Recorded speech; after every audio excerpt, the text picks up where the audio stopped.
Agora, vamos direto à obra de Jamila Ribeiro, Pequeno Manual Antirracista.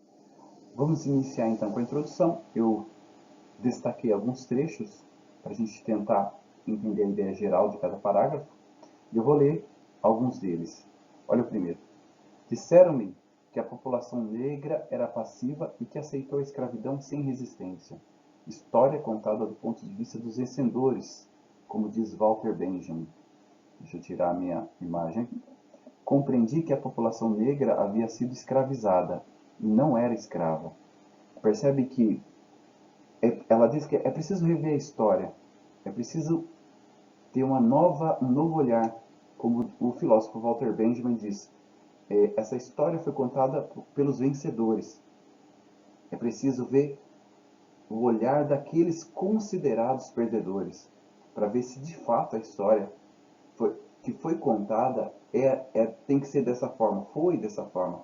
Eu acho que outra coisa que eu destaco é a questão de escravizado e escravo. Né? Olha como que eu compreendi que a população negra havia sido escravizada e não era escrava. Ou seja, quando diz não era escrava, é porque não é por natureza, pelo fato de ser negro, que é escravo, mas essa população se foi escravizado. Bem diferente de alguém que é escravo de escravizado, percebe? Escravo está querendo nos significar, está querendo significar que por natureza aquela população é escrava. Agora, escravizado significa que antes não era e agora tornou-se a ser. Essa é a grande diferença entre uma população escrava ou escravizada. Por isso que hoje esse conceito tem sido mudado. Em vez de falar que os povos escravos, quando a gente fala povos escravos, dá a entender que por natureza já são escravos, nasceram para ser isso.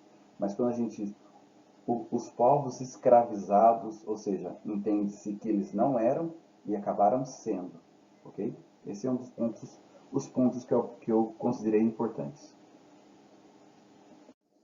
Ainda na página 5 da introdução, lembrando que a gente está com a questão do livro digital, eu fiz uma síntese assim: revisando a história, identifica-se que tudo foi feito para o prejuízo da população negra e do benefício da população branca. Percebe que, segundo ela, se a gente analisar a história, a relação do racismo e da escravidão, todas as consequências que isso gerou foi sempre em detrimento da população negra e em favorecimento da população branca. Um dos exemplos que ela cita aqui é a Constituição do Império de 1824. Determinava que a educação era um direito de todos os cidadãos. Porém, a escola estava vetada para quem? Para as pessoas negras. Percebe que ela fala assim, é preciso rever a história, para você ver que tudo foi em benefício, tudo foi em prejuízo da população negra. Tá? Agora na página 6, eu elenquei algumas coisas aqui. Ó. Lei de Terras em 1850, tráfico negreiro passou a ser proibido, foi nesse ano. E, porém, mesmo o tráfico negreiro sendo proibido em 1850, durou no Brasil a escravidão até 1888. E a lei que é tratada aqui, Lei de Terras, em 1850, diz assim, ó, o que dizia, né? Qual era o direito? O Estado dava ao Estado o direito de distribuí-las, a terra, né? Somente mediante a compra. O que acabava acontecendo? Aqueles que já não eram mais escravizados. O que aconteceu? Os ex-escravizados tinham enormes restrições. Por quê? Que condição financeira ou de propriedades que eles tinham para poder comprar terras?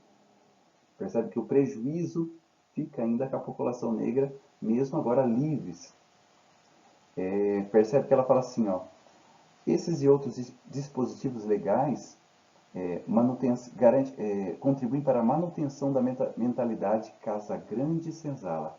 Casa Grande do homem branco, proprietário, enriquecido, e eu vou colocar minha fotinha aqui, esqueci de aparecer para aí.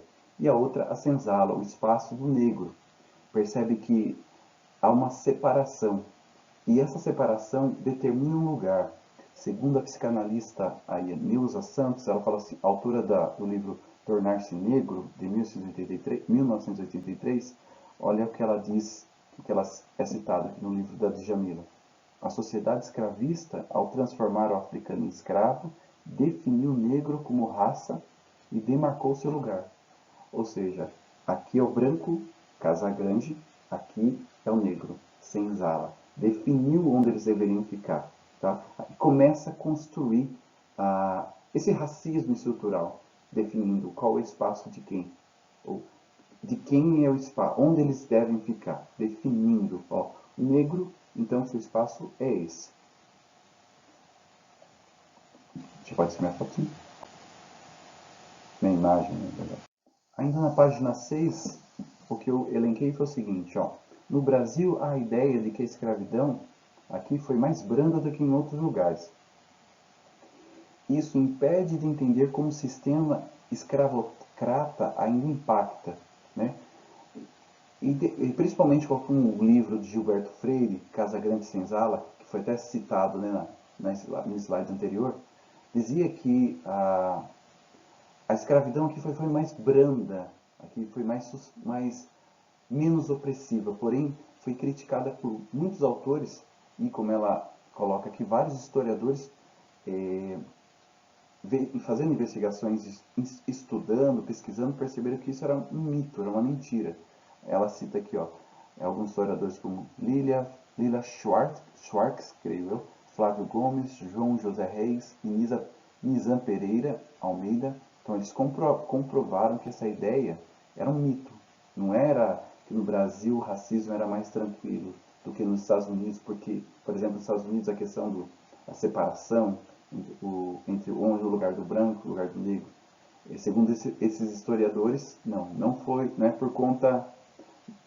por conta, ou melhor, isso no Brasil eles querem afirmar que quando diz que o negro não viveu um sofrimento de racismo porque foi mais brando, é errado, completamente mito, né?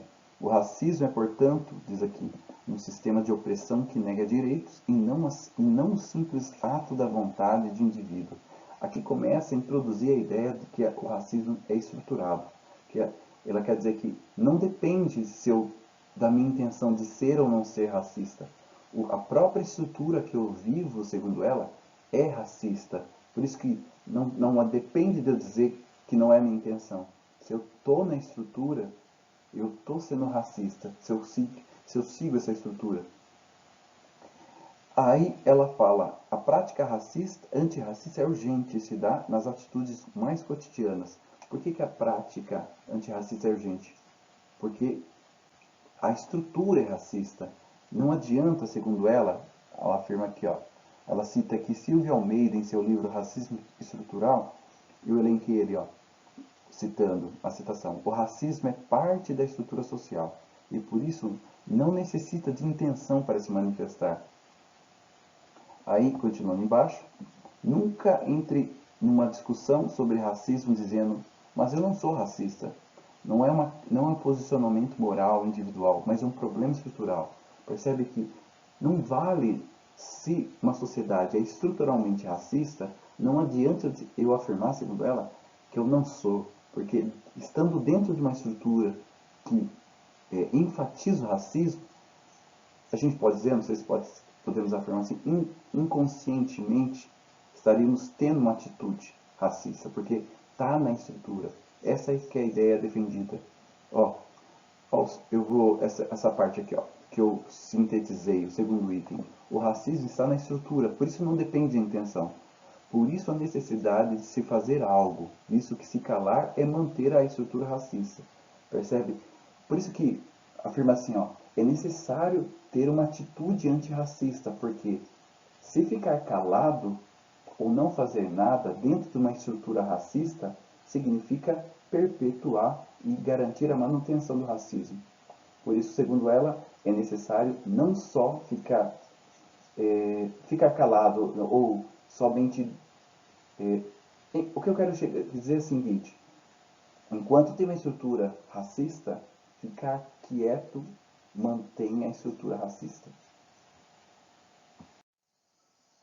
Na página 7 ainda da introdução, onde finaliza, né, essa parte, ela levanta algumas questões, como eu havia falado nesse slide anterior, de que é preciso ter uma atitude e não ter uma postura inativa.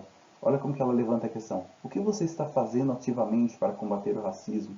Entendendo que a estrutura é racista, logo eu preciso fazer alguma coisa. Se eu só ficar parado, mantém a manutenção da estrutura racista.